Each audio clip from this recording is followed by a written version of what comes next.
नमस्कार साथियों, मेरा नाम है आर.के. सिंह। संस्कृति आईएएस के यूट्यूब चैनल पर आप सभी का स्वागत है। बात करें तो पिछले कुछ दिनों से भारत और उसके पड़ोसी राष्ट्र चीन के बीच में जो संबंध है वो पहले से सुधरते हुए दिख रहे हैं।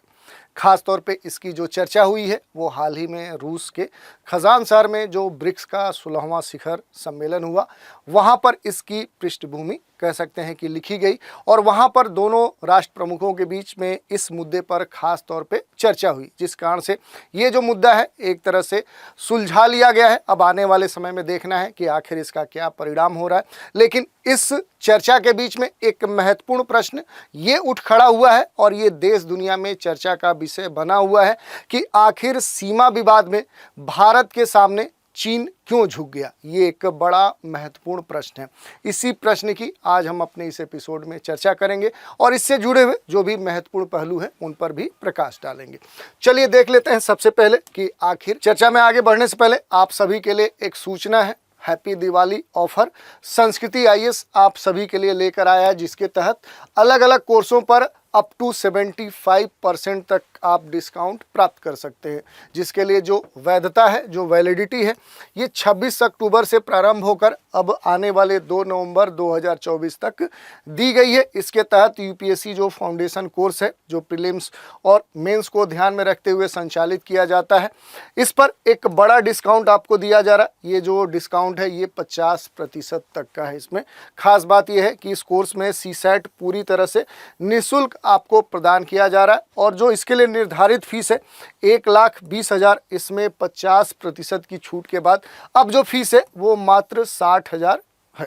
इसके अलावा जो यूपीपीएससी फाउंडेशन कोर्स है ये भी प्रीलिम्स और मेंस को ध्यान में रखते हुए संचालित किया जाता है। इस पर 70% की छूट आपको प्रदान की जा रही है। इसके लिए जो निर्धारित फीस है वो 1,00,000 रुपये है, जिसमें डिस्काउंट आपको 70% का दिया जा रहा है। इस डिस्काउंट के बाद जो फीस है वो केवल 30,000 है। यही नहीं, यूपीएससी के जो अलग अलग कोर्स संस्कृति आईएएस संचालित करता है उस पर भी एक बड़ा डिस्काउंट आपको प्रदान किया जा रहा है और अलग अलग राज्यों के लिए जो स्टेट पीसीएस के कोर्स संचालित किए जाते हैं उस पर भी आपको एक बड़ा डिस्काउंट प्रदान किया जा रहा है। यही नहीं, सभी ऑनलाइन लाइव पेन ड्राइव और डीएलपी जो कोर्स संस्कृति आईएएस संचालित करती है उस पर आपको ये छूट प्राप्त हो सकती है। अधिक जानकारी के लिए आप नीचे दिए गए नंबर 9555124124 पर संपर्क कर सकते हैं। दूसरा तरीका भी है sanskrithias.com, जो संस्कृति आईएएस की वेबसाइट है, यहाँ विजिट करके संबंधित जो जानकारी है वो आप प्राप्त कर सकते हैं। तो ये सूचना थी। अब थोड़ा सा हम बात कर लेते हैं अपने चर्चा के बारे में। तो देखिए, भारत चीन के बीच में जो LAC है, लाइन ऑफ एक्चुअल जो कंट्रोल है, इस पर पेट्रोलिंग को लेकर समझौता हो चुका है और इसी पर खास तौर पे अपने देश के जो विदेश मंत्री एस जयशंकर हैं वो पुणे के एक कार्यक्रम में शामिल होते हुए वहां पर इस मुद्दे पर खास तौर पे अपनी राय रखे थे और इसी कारण से ये जो मुद्दा है एक बार फिर से चर्चा में है कि आखिर सीमा विवाद मामले पर भारत के सामने चीन क्यों झुक गया। इसका उत्तर देखें तो विदेश मंत्री के द्वारा दिया जा रहा है और भारत चीन सीमा पर खास तौर पे देखें तो विदेश मंत्री का ये कहना है कि 2 वजहों से ये समझौता संपन्न हो पाया। पहला, हम अड़े रहे, सेना डटी रही, कूटनीति काम आई और दूसरा, इंफ्रास्ट्रक्चर बेहतर किया है भारत ने। विदेश मंत्री का ये कहना है कि हम अपनी बात पर लगातार अड़े रहे, उस पर हम पीछे नहीं हटे। दूसरी बात कि अपने देश की जो सेना है ये रक्षा के लिए हमेशा हर मौके पर डटी रही और जो हमारी कूटनीति थी, जो स्ट्रेटजी थी, वो काम कर गई। यही नहीं, भारत में देखें तो 1 दशक में जो बुनियादी ढांचा है उसमें काफ़ी सुधार हुआ है और यही कुछ कह सकते हैं कि बिंदु हैं जिस कारण से भारत और चीन के बीच में जो सीमा विवाद है वो सुलझता हुआ दिख रहा है। खास तौर पे भारत की शर्तों पर चीन सीमा विवाद में झुक रहा है और इसी कारण से ये प्रश्न चर्चा का विषय बना हुआ है। तो इसके बारे में हमने देख लिया और विदेश मंत्री ने स्पष्ट किया कि आखिर ये जो समझौता है दोनों देशों के बीच में किस कारण से हो पाया। सीमा पर कई साल से अगर देखें तो जो गतिरोध था ये जारी था, लेकिन इसके बावजूद एक महत्वपूर्ण तथ्य ये देखने को मिला कि चीन और भारत के बीच में जो व्यापार है, जो ट्रेड है, वो बहुत प्रभावित नहीं हुआ है। और ये भी एक बड़ा मुद्दा है, कह सकते हैं, चीन के झुकने के पीछे। तो इस पर भी हम बात करेंगे कि आखिर दोनों देशों के बीच में जो लगातार तनाव, देखें खास तौर पे बात करें तो दोनों देशों के बीच में जो तनाव है वो कोरोना काल के बाद तेजी से बढ़े हैं, लेकिन दोनों देशों के बीच में जो ट्रेड है, जो व्यापार है, वो कहीं से भी कम नहीं हुआ है, बल्कि वो बढ़ा है। और शायद इसमें महत्वपूर्ण बात यह है कि जो ट्रेड है इसमें भारत और चीन के बीच में, जो भारत है वो अधिकतम जो वस्तुएं हैं, जो पदार्थ हैं, यानी कह सकते हैं वो चीन से आयात करता है और एक न्यूनतम मात्रा में जो भारत है वो वस्तुओं और पदार्थों का निर्यात चीन को करता है। तो इस कारण से देखें तो यहाँ पर एक जो चीन की इकोनॉमी है कहीं न कहीं भारत के द्वारा प्रभावित होती है और शायद इस कारण से भी चीन भारत के सामने सीमा विवाद के मामले में झुक गया। तो ये सारे बिंदु होंगे जिन पर हम बात करेंगे। इसमें थोड़ा सा विदेश मंत्री एस जयशंकर के द्वारा दिया गया एक स्टेटमेंट देखते हैं। इन्होंने ये कहा, चीन बॉर्डर पर सेना की जो पेट्रोलिंग है उसे रोका जा रहा था। हम पिछले 2 सालों से इस मुद्दे को हल करने की कोशिश में लगे थे। अब पेट्रोलिंग पर सहमति बन गई है जैसे पहले हुआ करती थी 2020 से पहले। ये बात कही गई है एस जयशंकर के द्वारा और इसमें खास तौर पे 2 बातें विदेश मंत्री ने ये कहा कि हमारे देश में 1 दशक में पिछले कह सकते हैं कि जो मोदी का कार्यकाल रहा है, 3 जो मोदी के कार्यकाल रहे हैं सरकार के, उसमें इनका ये कहना है कि जो इंफ्रास्ट्रक्चर है वो पहले से काफ़ी बेहतर हुआ है, उसमें सुधार हुआ है। दूसरी बात यहाँ पर विदेश मंत्री का ये कहना है कि हम अपनी बातों पर टिके रहे, अड़े रहे, हम पीछे नहीं हटे, बल्कि देश की जो सेना है वो भी विभिन्न जो मौके हैं वहाँ पर डटी रही और हमारे सरकार की जो रणनीति है वो काम कर गई और इसी कारण से सीमा विवाद पर जो चीन है वो भारत के सामने झुक गया। कुछ महत्वपूर्ण बिंदुओं की चर्चा करें तो भारत चीन के बीच में पूर्वी लद्दाख में 4 साल से ये सीमा विवाद खास तौर पे तनाव का विषय बना हुआ था और 2 साल की लंबी बातचीत के बाद पिछले दिनों एक समझौता हुआ। दोनों सेनाएं विवादित पॉइंट्स जो देपसवांग है, जो डेमचोक है, इससे अब दोनों देशों की जो सेनाएं हैं वो पीछे हटेंगी।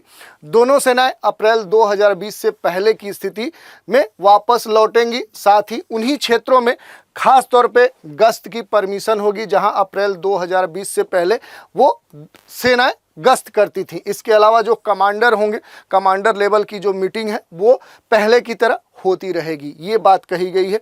इसके अलावा अगर मामले की बात करें तो भारत और चीन की जो सेनाएं हैं इनके बीच कई साल से सीमा पर आप देखेंगे संघर्ष, तनाव, तानातनी देखने को मिली है और अब इसी को हल करने के लिए दोनों देशों ने पूर्वी जो लद्दाख है यहाँ पर गतिरोध को खत्म करने के लिए हाल ही में एक एग्रीमेंट किया है, एक समझौते पर कह सकते हैं सहमति व्यक्त की है। गतिरोध का दोनों देशों के व्यापार पर कोई असर नहीं पड़ा है, ये महत्वपूर्ण बात है। जैसा कि हम बोल रहे हैं 2020 के बाद दोनों देशों के बीच में जो स्थितियां थी वो तनावपूर्ण थी, लेकिन अलग अलग क्षेत्रों में तो प्रभाव देखने को मिले, लेकिन ट्रेड पर कोई खास प्रभाव नहीं देखने को मिला। और इस दौरान जो दवाओं हैं, दवाओं के यूज में होने वाले जो रसायन हैं, उनके इंपोर्ट में कमी देखने को मिली। हो सकता है चूंकि भारत जो मेडिकल क्षेत्र है, जो दवा का क्षेत्र है, उसमें खास तौर पे प्रगति कर रहा है, इस कारण से हो सकता है चीनी जो निर्भरता है वो कम हुई है। अगर थोड़ा सा हम इसमें देखें भारत और चीन के बीच में जो व्यापार है, जो एक बड़ा मुद्दा है जिसके बारे में ये कहा जा रहा है कि शायद ये जो व्यापार है कहीं ना कहीं चीन की तरफ झुका हुआ है। चीन क्या करता है, बड़ी संख्या में, बड़े अनुपात में भारत की तुलना में अपने यहाँ से भारत को निर्यात करता है, यानी भारत चीन से बड़ी संख्या में वस्तु, पदार्थ, सेवाओं का आयात करता है, लेकिन निर्यात उसकी तुलना में काफ़ी कम करता है। और इसी शायद कह सकते हैं कि बिंदु के कारण जो चीन है वो कहीं ना कहीं भारत के सामने भी झुका है। अगर बात करें तो अप्रैल अगस्त के दौरान भारत का चीन से जो आयात है वो लगभग 11% से बढ़कर 46.6 अरब डॉलर पहुंच गया था। आप समझ सकते हैं कि ये जो व्यापार है कितनी तेजी से बढ़ा है। और पिछले साल समान अवधि में ये कितना था, ये 42 अरब डॉलर था। तो आप समझ सकते हैं कि जो ट्रेड है वो तेजी से बढ़ा है। और चीन से आयात में 1.5 अरब डॉलर की जो बढ़ोतरी है, खास तौर पे जो कंप्यूटर है, जो मशीनरी है, इसके आयात में बढ़ोतरी के कारण खास तौर पे हुई है।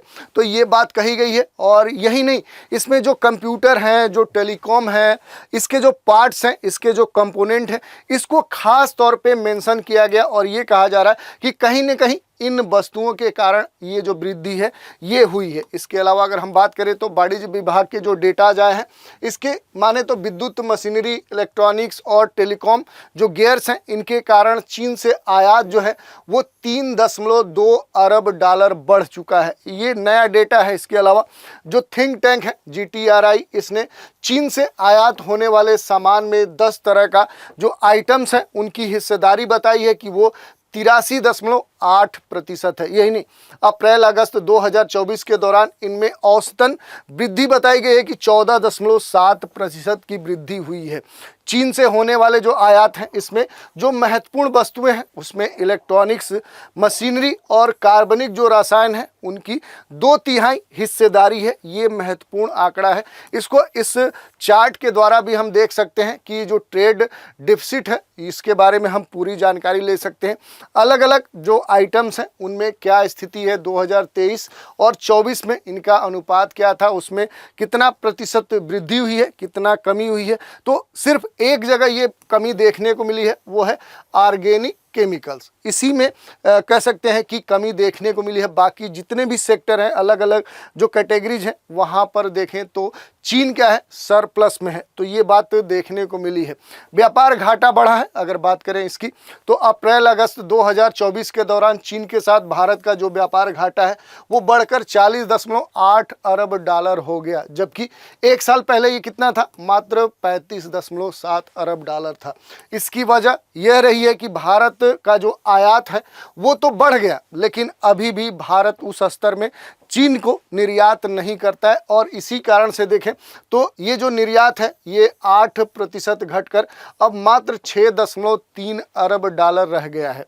यही नहीं, GTRI के आंकड़ों की माने जो ये सर्वे किया है, इसने ये कहा कि चीन से आयात इंटीग्रेटेड जो सर्किट है, माइक्रो जो असेंबली है और इसके साथ मेमोरी का जो आयात है ये बढ़कर 49% बढ़कर अब कितना हो चुका है, 3.5 अरब डॉलर हो चुका है। तो सामान्य तौर पे जो खास तौर पे जो इंटीग्रेटेड सर्किट है, जो माइक्रो असेंबली है, जो मेमोरी है, इनके जो आयात हैं वो भारत में पहले से काफ़ी बढ़ चुके हैं। यही नहीं, ये भी इस रिपोर्ट का कहना है कि एक सेगमेंट के रूप में मोबाइल जो कंपोनेंट है और जो फ़ोन है इसमें 63% की वृद्धि देखी गई है।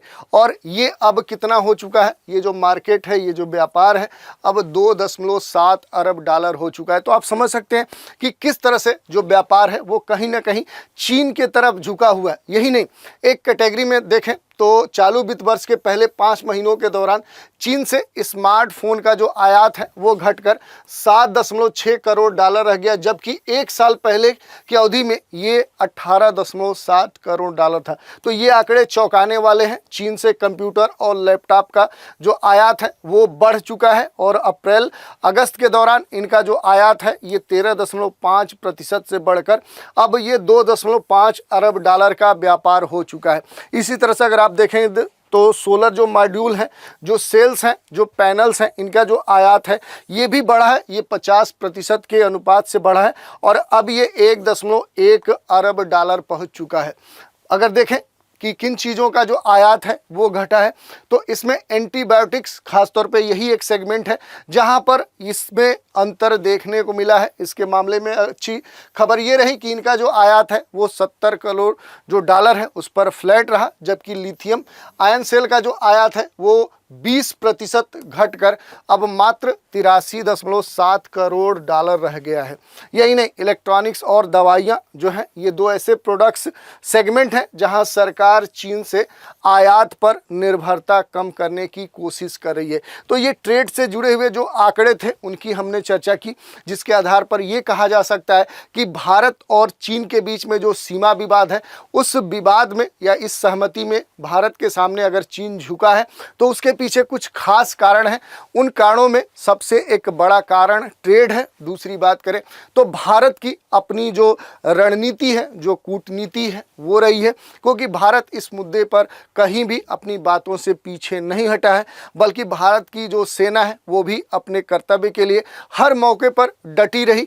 ये कुछ खास कह सकते हैं कि महत्वपूर्ण बिंदु है, जिस कारण से जो चीन है उसे भारत के सामने झुकना पड़ा। थोड़ा सा बात कर लेते हैं इस मुद्दे में कि आखिर जो सीमा विवाद है, इससे जुड़े हुए जो तथ्य कि आखिर कहां तक हो सकेगी पेट्रोलिंग, इसके बारे में क्या कहा गया है। तो देखिए, यहां पर दर्शाया गया है कि आखिर जो देपसोंग है और जो डेमचोक है, कहां कहां पेट्रोलिंग पॉइंट बनाए गए हैं, और इसके लिए बाकायदा कह सकते हैं कि दर्शाया गया है कि ये पॉइंट होंगे जहां पर ये जो देपसांग का क्षेत्र है और जो डेमचोक का जो क्षेत्र है, यहाँ पर इस चेक पॉइंट है, यहाँ पर पेट्रोलिंग का कह सकते हैं परमिशन दिया गया है और बाकी जगहों पर नहीं दिया गया है। इसके अलावा जो आर्मी है, ये 28-29 अक्टूबर तक दोनों देश जो है, ये देपसांग और जो डेमचोक क्षेत्र है, यहाँ से अपनी जो सेनाएं हैं उसको वापस बुला लेंगी। पेट्रोलिंग के लिए सीमित सैनिकों की जो संख्या है वो तय कर दी गई है। ये जो संख्या है ये कितनी होगी, इसकी अभी पूरी तरह से स्पष्ट जानकारी नहीं दी गई है। गलवान घाटी, गोगरा हॉट स्प्रिंग पर पेट्रोलिंग पर अभी भी फैसला नहीं है, और समझौते में लद्दाख के देपसांग के तहत आने वाले जो 4 पॉइंट्स हैं, इनको लेकर कोई सहमति नहीं बन पाई है। लेकिन ये कहा गया है कि डेमचोक के गलवान घाटी और गोगरा जो हॉट स्प्रिंग है, यहाँ पर गश्त को लेकर कुछ नहीं कहा गया है।